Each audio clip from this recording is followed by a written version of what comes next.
책으로 여는 밝은 미래 홈킨 북클럽이 함께합니다. 오늘은 2021년 4월 21일 일요일입니다. 오늘 소개해드릴 책은 부의 대이동입니다. 지은이는 오건영, 출판사는 페이지2입니다. 지은이 오건영에 대해서 알아보겠습니다.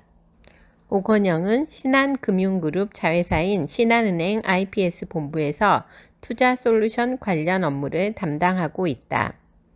특유의 인사이트를 담은 마켓 분석과 쉬운 설명 등을 바탕으로 페이스북, 네이버 카페 등을 운영하면서 2020년 7월 현재 25,200명의 팔로워와 2만여 명의 회원들에게 글로벌 금융시장 관련 인사이트 및 정보를 꾸준히 제공하고 있다. 서강대학교 사회과학부와 미국 에모리 대학교 고이주에타 경영대학원을 졸업했으며 미국 공인회계사 등 다수의 금융 관련 자격을 보유하고 있다. 이 책의 추천사를 읽어보겠습니다. 이 책의 저자 오건영 팀장은 3프로TV가 세상에 알린 국제금융시장 분석가이다. 지금까지 그가 보여준 미 연방준비제도를 중심으로 한 깊이 있고 경쾌한 분석은 30년 가까이 금융시장을 관찰해온 나에게도 매우 신선한 충격이었다. 어떤 학자도 어떤 애널리스트도 갖지 못한 금융시장에 대한 탁월한 해석 능력에 대해 글과 말의 친절함까지 함께하면서 오건영 팀장은 이미 여의도는 물론이고 경제에 관심 있는 많은 분들에게 하나의 아이콘이 되었다. 그와 생방송을 할 때마다 그의 강의에 빠져들어 무라의 상태에서 내뱉는 신음이나 호흡소리 같은 추임새를 더했을 뿐이다. 이 책을 꼭 찬찬히 그리고 끝까지 읽어보기를 권한다.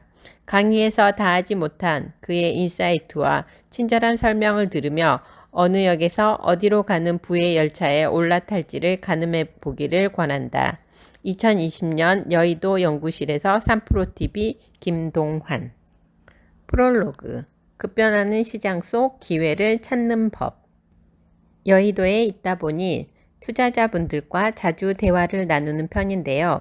과거와는 달리 단순히 개별 종목만 보는 것이 아니라 환율, 금리를 비롯하여 매크로 시장 전체를 조망하는 방법에 상당한 관심을 보여준다는 것을 느꼈습니다. 매크로 애널리스트들이나 이코노미스트들의 이야기를 개인 투자자들이 그리고 금융시장에 대해 조금이라도 더 알고 싶어 하는 분들이 적극적으로 들어보려고 한다는 느낌을 받았습니다. 그 결과 생각한 것이 바로 소통이었습니다. 지난 15년 동안 금융시장을 관찰하며 배운 것들을 주제로 금융시장을 새롭게 배우고자 하는 분들과 대화하고 소통하고자 하는 생각이었죠. 어려운 말이 아니라 평범한 언어로 말입니다. 저는 유튜브 경제 채널을 통해 지속해오던 소통을 이제 책을 통해서 이어갈까 합니다. 이번 책에서는 환율, 금리보다는 조금 더 구체적으로 투자 가능한 자산을 중심으로 소통을 시도해 보았습니다. 이번 책에서는 너무나 유명한 투자 자산이기는 하지만 어떤 특성을 갖고 있는지 그리고 어떤 식으로 공부하고 투자하면 좋을지가 막막했던 금과 달러라는 자산에 대해 소통해 보려고 합니다. 역사의 흐름 속에서 이들 자산의 특성을 살펴보고 앞으로 이들이 어떤 식으로 움직여 갈지 그리고 이런 움직임 속에서 어떻게 투자를 해야 할지 어떤 관점에서 이들 자산을 바라보아야 할지 깊이 있게 다루어 보았습니다. 저는 이 책에서 지난 100년의 역사 흐름 속에서 금과 달러가 어떻게 경쟁했는지 다루어 보려고 합니다. 2020년 상반기 찾아온 코로나19 사태 속에서 이례적인 금융시장의 움직임을 통해 이 자산들이 갖고 있는 특성을 생생히 보여드리고자 했습니다. 투자 포트폴리오 관점에서 접근했을 때의 효과를 말씀드리는데 집중했습니다. 부족하나마 이 책을 통해 이런 돈에 대한 이해도를 높이면서 투자에 도움이 되는 기초 지식을 키울 수 있기를 바랍니다. 2020년 7월 오건영. 이 책은 총 4개의 파트로 구성되어 있습니다. 파트 1 기초 지식편, 파트 2 달러 투자편, 파트 3 금 투자편. 파트 4 최종 정리편입니다. 파트 1 기초 지식편입니다. 돈의 흐름을 읽는 환율과 금리에 대한 이해. 환율은 두 나라의 돈의 값어치를 비교한 것입니다. 1달러에 1,200원이 필요하면 달러 원 환율은 달러당 1,200원이라고 말하게 되죠. 하지만 달러 가치가 오르게 되면 1달러를 살 때 예전에는 1,200원이 필요했는데 이젠 1,500원이 필요해집니다.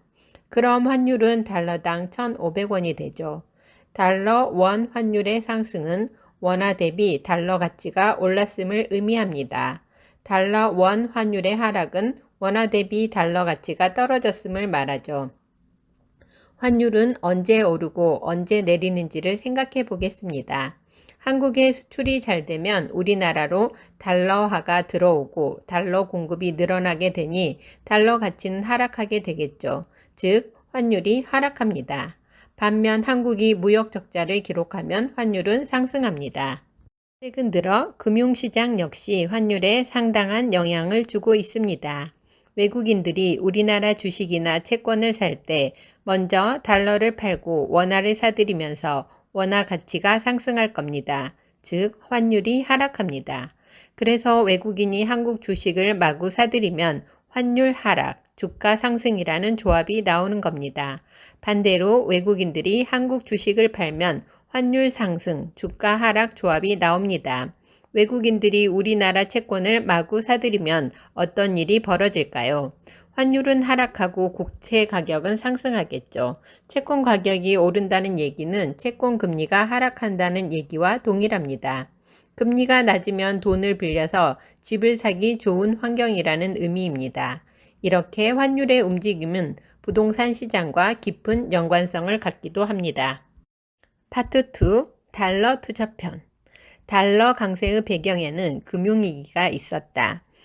2000년대 들어오면서 중국을 중심으로 이머징 국가들의 경제가 본격적으로 팽창하기 시작합니다. 미국의 경우 인건비가 이머징 국가들에 비해 높았기 때문에 제조업 수출 경쟁력에서 상당한 열세였습니다. 어떤 국가나 수출과 내수 둘 중 하나로 성장해야 합니다. 미국의 경우 수출 성장이 막히게 되면 내수 성장을 늘리는 게 답이겠죠. 그런데 소비를 늘리려면 사람들의 소득이 증가해야 하는데 이게 생각보다 쉽지 않습니다. 미국 정부는 다른 방법을 생각하게 됩니다. 급여가 늘지 않아도 소비를 늘리는 경우가 언제일까요? 네, 자산 가격이 오를 때 사람들은 소비를 늘릴 겁니다. 혹은 미래 소득을 현재로 끌고 와서, 즉 대출을 받아서 소비를 늘릴 수 있습니다. 그렇게 2000년대 미국에서는 가계 대출이 크게 늘기 시작했습니다. 특히 주택담보대출이 엄청나게 늘었답니다. 주택담보대출이 받기 쉬워지자 사람들은 너도 나도 빚을 내서 집을 사기 시작했죠. 2000년대 초중반 미국의 주택가격은 버블 징후를 보이면서 상당히 빠르게 상승했습니다. 그리고 여기에 최첨단 금융기법이 도입되면서 주택시장으로 자금이 보다 많이 흘러 들어가게 되죠. 최첨단 금융기법이란 자산 유동화 시장인데요. 은행들이 보유하고 있는 주택담보대출 증서들을 담보로 해서 하나의 채권을 만드는 겁니다. 이걸 자산 유동화 증권이라고 불러요. 은행들이 보유한 주택담보대출 채권을 여러 개 모읍니다. 이렇게 여러 개의 주택담보대출 채권을 모은 다음에 이 채권들을 담보로 새로운 채권을 만들어냅니다. 이 채권을 MBS라고 부릅니다. 이렇게 담보대출 채권을 모아서 하나의 채권을 만들어 팔면 현금을 확보할 수 있죠. 그럼 은행들은 현금을 다시 확보하게 된 만큼 다시 주택담보대출을 해줄 수 있게 되는 겁니다. 그러다가 2006년 상반기부터 미국 주택시장이 크게 무너지기 시작합니다. 그리고 제대로 된 붕괴가 이어졌죠. 주택담보대출 채권에 투자한 금융기관들의 손실이 걷잡을 수 없이 커지게 됩니다. 해외에 투자한 자산까지 팔고 달러 현금을 확보하려 합니다. 전 세계 자산 가격이 큰 폭으로 하락하게 됩니다. 미국 주택시장의 위기가 미국 금융기관으로 그리고 전 세계 금융기관으로 번져나갔던 상황. 이게 바로 2008년 우리가 경험한 글로벌 금융위기였던 겁니다. 금융위기 직후 미국 경제는 제대로 위축되기 시작합니다. 미국은 엄청난 규모의 달러 유동성 공급을 실시합니다. 양적 완화라고 말하죠. 달러 공급이 늘면서 2010년부터 12년까지 달러는 약세 기조를 이어갔습니다. 그런데 12년 하반기를 기점으로 바닥을 다지고 13년을 넘어서면서 IT 산업을 중심으로 기업들이 혁신적인 성장을 일구어내기 시작했답니다. 미국의 성장세가 두드러지기 시작한 거죠. 전 세계 저성장 기조가 고착화될 때 미국에서만 성장이 나왔던 겁니다. 그럼 전 세계 자본이 미국으로 쏠릴 수밖에 없지 않나요? 다른 어떤 나라보다 성장이 강하게 이루어져 있고 전 세계적으로 돈이 많은 만큼 그 자금들이 미국으로 쏠리게 됩니다. 이 과정에서 미국 주식시장은 강세를 보일 거고요. 그러니 당연히 달러화도 강세를 보이게 되는 겁니다. 그리고 2015년 12월 전격적으로 금리 인상에 나서게 되죠. 패드 정책으로 시중 달러 공급은 점차 줄어드는데 달러화에 대한 수요가 증가하니 달러 가치는 상승할 수밖에 없겠죠. 바로 이게 지난 수년간 달러가 강세를 나타냈던 이유였답니다. 달러는 강세를 이어갈 수 있을까요? 앞서 달러 강세 이유를 미국 중앙은행의 기준금리 인상과 미국의 독보적 성장 두 가지로 언급했습니다. 이 두 가지 요인이 앞으로도 계속 유효할까요? 패드의 기준금리 인상은 2018년 12월까지 이어졌고 당시 미국의 기준금리는 2.25%에서 2.5%까지 인상되었죠. 2018년 12월 당시 가장 큰 이슈가 미국 주식시장이 크게 흔들리고 있으며 가장 큰 이유로 패드의 과도한 기준금리 인상이 부각되었죠. 미국 주식시장이 무너지기 시작하자 패드는 18년 12월 금리 인상을 마지막으로 추가 금리 인상을 멈출 수밖에 없었습니다. 게다가 19년은 미중 무역 전쟁이 치열하게 진행되던 한 해였죠. 무역 전쟁은 글로벌 성장을 좀먹는 결과를 낳게 되죠. 패드는 미국 경기 둔화가 나타날 것을 두려워한 나머지 19년 7월부터 10월까지 세 차례에 걸쳐 기준금리 인하를 단행합니다. 19년 말 1.5%에서 1.75%까지 낮아집니다. 2020년 2월 코로나19 사태가 심각하게 번지고 3월에는 팬데믹으로 이어졌습니다. 패드는 급격한 경기 둔화를 우려하게 되었고 기준금리를 금융위기 당시의 레벨인 0%에서 0.25%까지 빠르게 인하하죠. 여기서 그치지 않고 다시금 양적 완화를 시작합니다. 2000년 3월 7천억 달러 규모로 진행하려 했다가 시장이 미동도 하지 않자 무제한 양적 완화로 바꾸게 됩니다. 미국의 금리 인상이라는 달러 첫 번째 강세 원인은 사라졌다고 보면 됩니다. 이제 두 번째 원인, 미국의 독보적인 성장을 꼼꼼히 살펴보죠. 17년 하반기 트럼프 대통령은 본격적인 법인세 인하에 나서죠. 일반적으로 경기가 좋을 때 국가는 증세를 통해 국고 재원을 확보해 두려는 경향을 보이곤 합니다. 그런데 트럼프 행정부에서는 반대로 감세에 나서게 되죠. 미국의 독보적인 성장이 바로 여기에 있습니다. 경기가 좋은데도 법인세 감세를 통해 타오르는 화로에 기름을 끼얹어 주었기 때문이죠. 경기가 좋을 때 감세를 해주면 기업들이 보다 많은 투자 의욕을 느끼고 그러면 투자를 늘리면서 더 많은 돈을 벌게 된다는 논리죠. 법인세율 인하를 통한 법인세의 감세는 재정 적자보다 오히려 재정 흑자를 만든다는 논리가 힘을 얻으면서 대규모 법인세 감세가 진행되었던 겁니다. 하나 더 추가하죠. 미국 기업 및 가계부채는 지난 글로벌 금융위기 레벨보다 훨씬 더 높아졌습니다. 재정 적자와 부채 증가를 합치면 이런 결론에 도달하게 됩니다. 미래의 소득을 가져와서 그리고 미래 세대의 세금을 미리 가져와서 썼다라고요. 지난 수년간 미국의 독보적 성장을 만들어 왔던 재정 지출의 과감한 확대, 기업 및 가계의 빠른 부채 증가 같은 성장 요인들이 향후에도 미국의 성장을 추동하기에는 어려워 보입니다. 제로금리의 복귀와 기준과 같은 독보적 성장의 지속 가능성이 낮아졌다는 점으로 미루어 볼 때 지난 수년간 나타났던 달러 강세를 계속 기대하기는 어렵지 않을까 생각합니다. 펀드멘탈이 강한 한국 원화의 매력. 이머징 국가가 경기를 부양하려고 기준금리를 인하하고 돈을 풀게 되면 자본 유출로 인해 주가가 하락하고 시장 금리가 급등이라는 결과에 직면합니다. 이머징은 국채 발행을 통한 경기 부양도, 금리 인하를 통한 경기 부양도 어렵네요. 한국은 선진국인가요? 이머징인가요? 공식적인 분류로는 이머징 국가라고 할 수 있습니다. 최근 다른 이머징 국가들의 뉴스를 보면서 달러 원 환율이 크게 튀는 것 아니냐는 불안감이 들죠.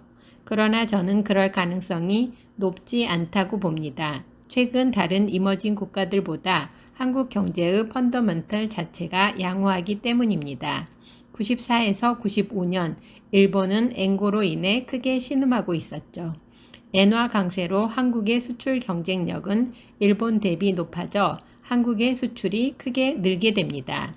95년 당시 한국 기업들은 해외의 더 많은 지역에 물건을 팔고자 투자를 늘리기 시작했습니다.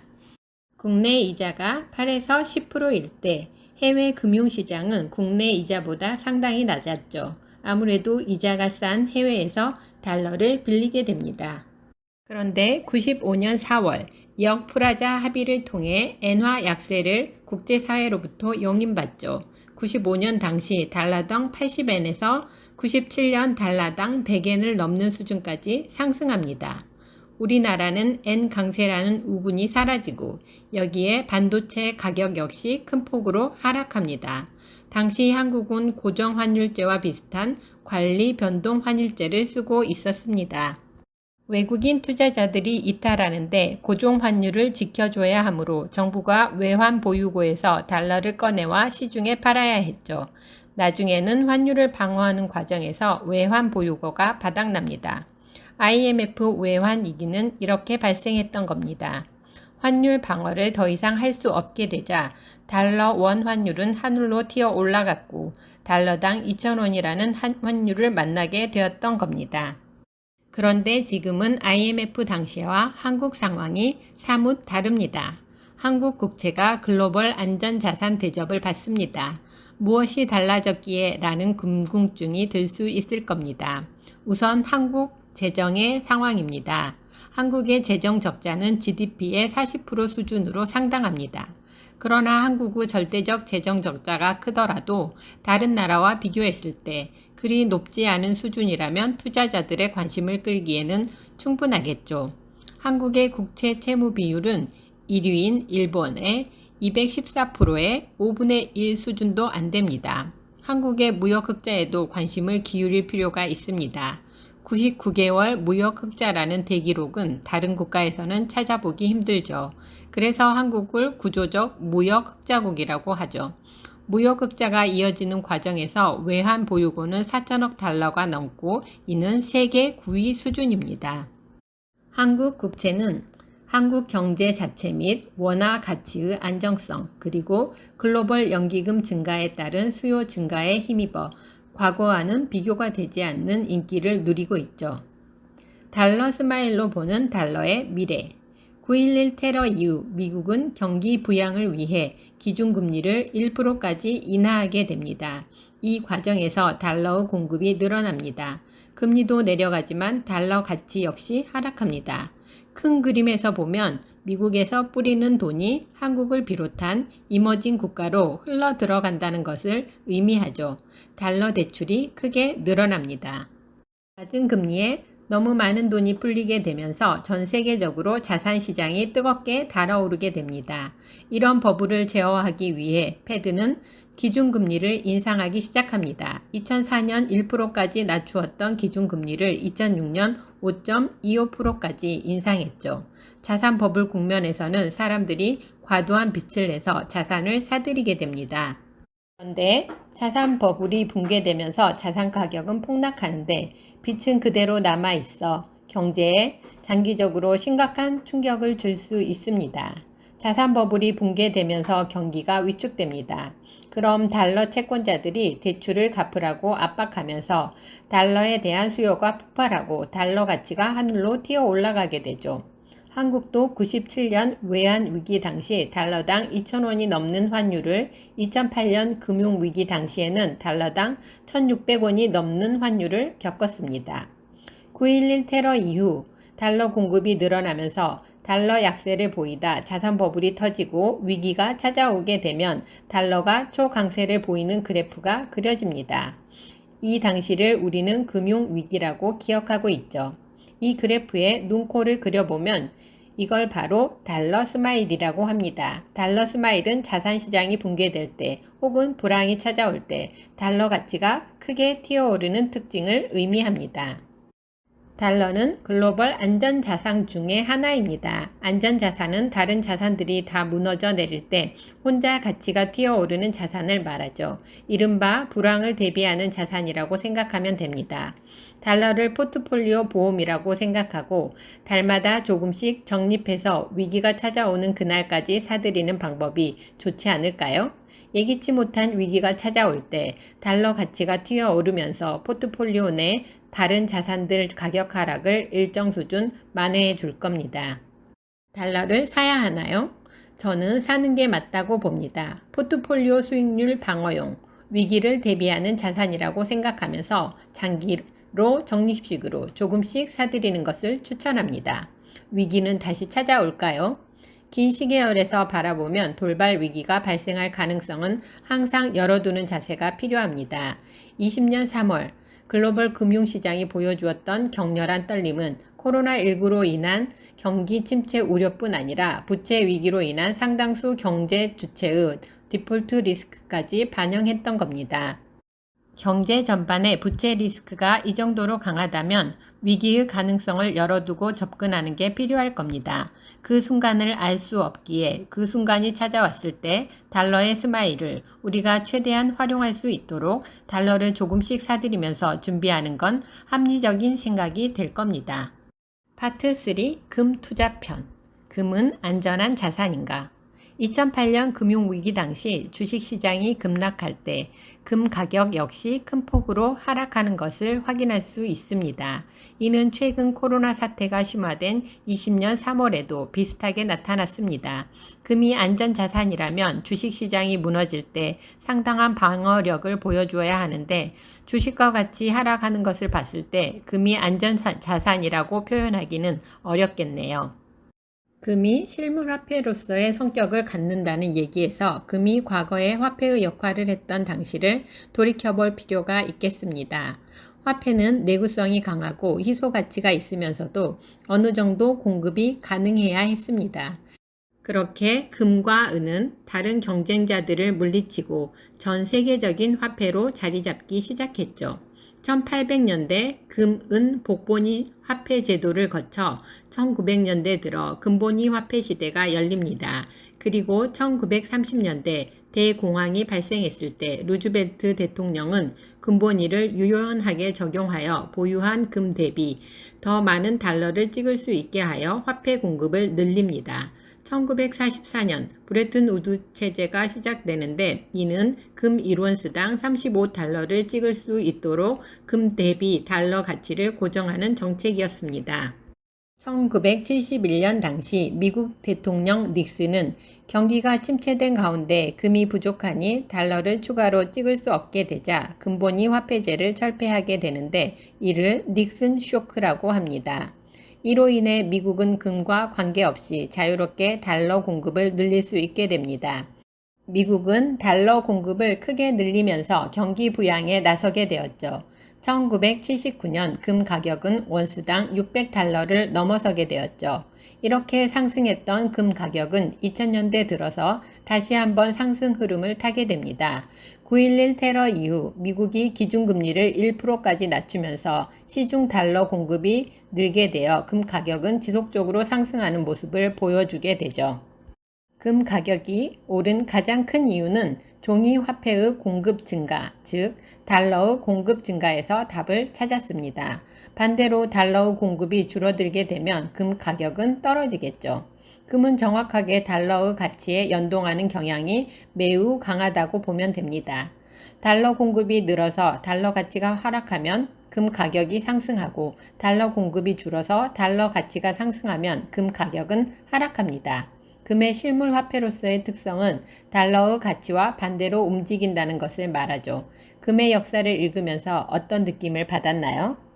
무슨 일만 터지면 돈을 풀다가 조금 괜찮아지면 주워 담다가 하는 과정이 반복적으로 나타나는 것을 볼 수 있죠. 중요한 것은 풀고 담고 하는 과정을 반복하더라도 시중에 풀린 종이 화폐의 양은 과거 대비 꾸준히 늘어났다는 겁니다. 그러니까 과거 대비 실물 화폐인 금의 가격이 올라 있는 거겠죠. 지난 100년간 이런 그림이 이어졌다면 앞으로도 상당 기간은 비슷하게 진행되리라 생각합니다. 글로벌 금융위기 이후 저금리 기조가 장기화되면서 사회 전반의 부채가 크게 늘었습니다. 2019년 2월 미국의 가계부채는 22조 달러, 2020년 5월 25조 달러까지 치솟게 됩니다. 늘어난 부채를 해결하기 위해 전 세계는 각국에서 저금리의 장기화와 양적 완화와 같은 유동성 공급 프로그램의 상시화가 나타나게 될 것이라고 생각합니다. 앞서 살펴보았듯 실물 화폐로서의 금은 달러의 가치 변화에 상당한 영향을 받습니다. 달러 매력이 낮아지는 시기에 금의 가치가 상승했고 반대로 달러 가치가 곽강받는 시기에는 금의 가치가 하락하는 일이 벌어집니다. 각국이 초저금리의 장기화, 양적 완화와 같은 적극적 유동성 프로그램의 상시화를 이어갈 수밖에 없다면 금이 갖고 있는 실물 화폐로서의 매력은 보다 크게 부각되지 않을까요? 향후 포트폴리오에 금이 반드시 포함되어 있어야 한다고 생각합니다.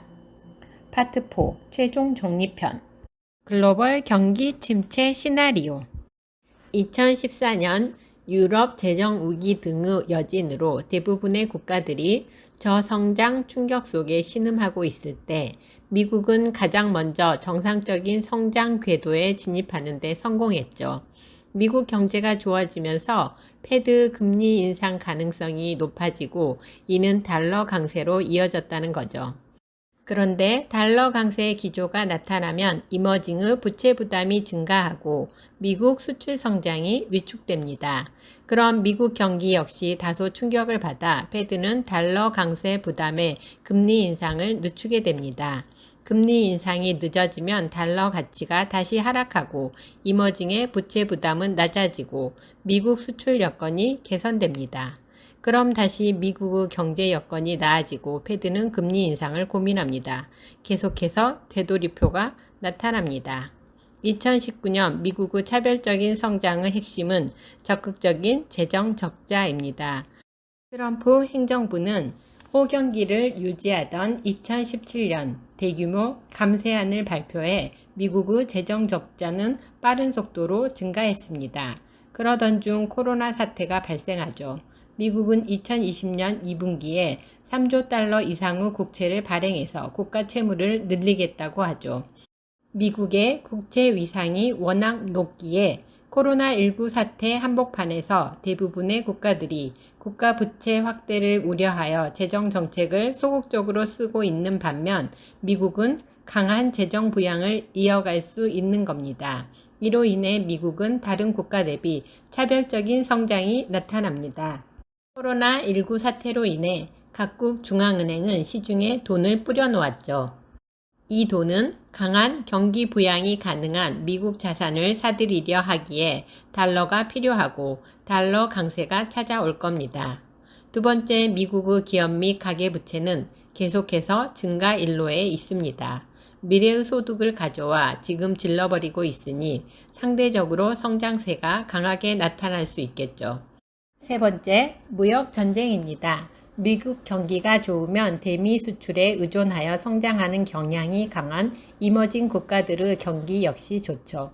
그러나 미국에 수출할 때 관세를 부과하겠다고 하니 미국 경기가 좋아지더라도 대미 수출이 어려워지니 미국의 성장이 강한 상황에서 이머징 국가의 성장이 상대적으로 크게 위축되는 구도를 확인할 수 있을 겁니다.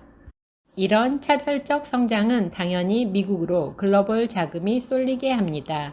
그럼 달러에 대한 수요가 크게 증가하여 달러 강세가 나타나고 이머징 국가의 부담이 크게 증가합니다. 역설적으로 이로 인해 나타나는 이머징 국가의 극단적 성장 위축이 미국을 포함한 전 세계적인 경기 둔화를 유발하게 됩니다. 이런 상황에서 자산 시장은 어떤 반응을 보이게 될까요? 일단 달러는 강세죠. 다만 미국이 달러 강세 부작용으로 경기 둔화 우려가 커질 때마다 금리를 인하해서, 즉 달러 공급을 늘려서 이를 제어하고 있죠. 금은 가만히 있는데 달러의 공급이 늘어나게 되어 달러 대비 금의 가치가 상승합니다.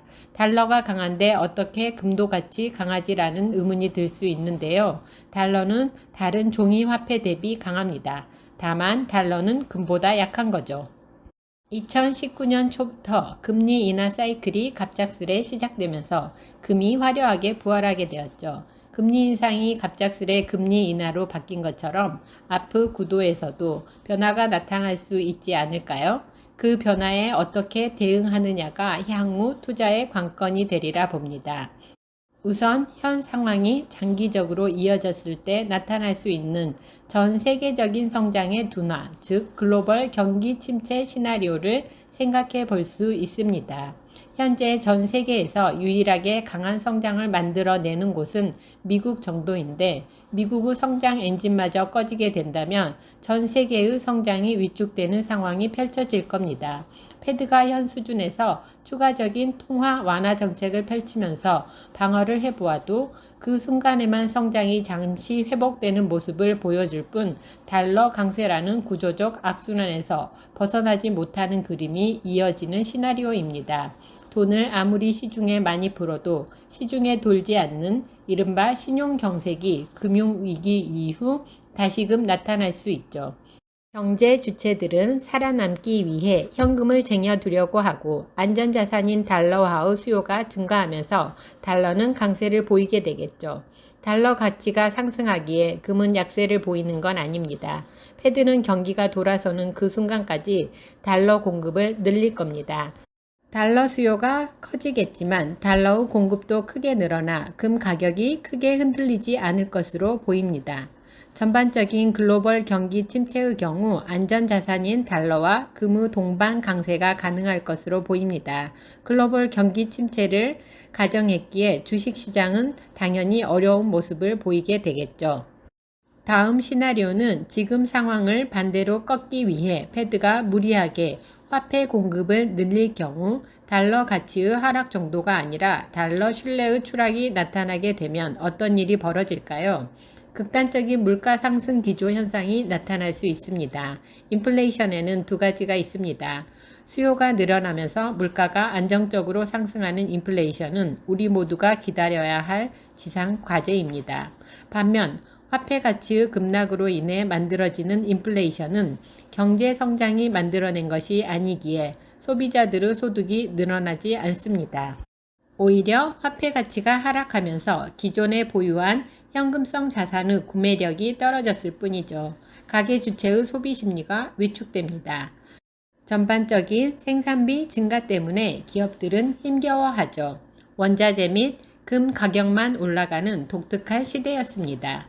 종이 화폐의 가치가 무너지면서 나타나는 인플레이션의 경우 금 투자가 답이 될 수 있다는 생각이 들지 않나요? 마지막 시나리오는 성장과 함께 안정적인 인플레이션이 나타나는 시나리오입니다. 무역 전쟁이 잘 풀린다면 어떻게 될지 생각해 보는 겁니다. 미국의 차별적 성장을 뒤집어 말하면 이머징 국가의 성장 부진이 될 겁니다. 이런 이머징 국가의 성장 부진에는 무역 전쟁이 상당한 역할을 하고 있는데 무역 전쟁이 해소된다면 어떤 일이 벌어질까요? 무역 전쟁이 완화된다면 투자자들은 이머징 국가가 최악에서 벗어나게 된다는 인식을 갖게 되겠죠. 이머징 국가로 투자 자금이 유입되고 달러 강세가 한풀 꺾이게 되면 이머징 국가들은 강한 경기 부양에 나설 수 있을 겁니다. 그러면 이머징의 성장이 보다 뚜렷하게 강해지겠죠. 미국 패드의 금리 인하와 이머징 국가들의 성장 부양 정책이라는 글로벌 공저가 2017년 달러 약세에 기반한 글로벌 금융시장 강세장을 만들어냈던 겁니다. 그럼 이런 긍정적 시나리오가 현실화된다면 어떤 투자가 효과적일까요? 달러 가치가 빠른 하락세를 보이는 만큼 금 가격은 강세를 나타낼 수 있겠죠. 한국을 비롯한 이머징 주식시장 역시 강한 흐름을 나타낼 수 있을 것으로 생각합니다. 지금까지 짚어본 달러 및 금에 대한 설명과 현 시장 상황, 그리고 앞으로의 조심스러운 전망이 보다 다변화된, 그리고 보다 많은 시장 상황에 유연하게 대비할 수 있는 투자 포트폴리오를 구성하는 데 도움이 될 수 있기를 바랍니다. 지금까지 부의 대이동 본문 내용을 살펴보았습니다.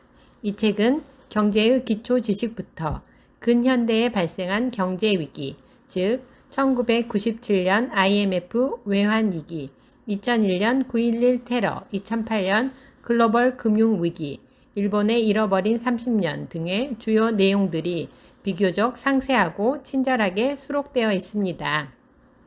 저는 지금껏 모르고 지냈지만 우리가 겪었던 수많은 경제 위기는 내 삶에도 꽤나 많은 영향을 미쳤음을 깨달았습니다. 경제에 관심 있는 분들이라면 꼭 읽어보시기를 추천합니다. 오늘 준비한 내용은 여기까지입니다. 들어주셔서 감사합니다. 구독, 좋아요는 저에게 큰 힘이 됩니다.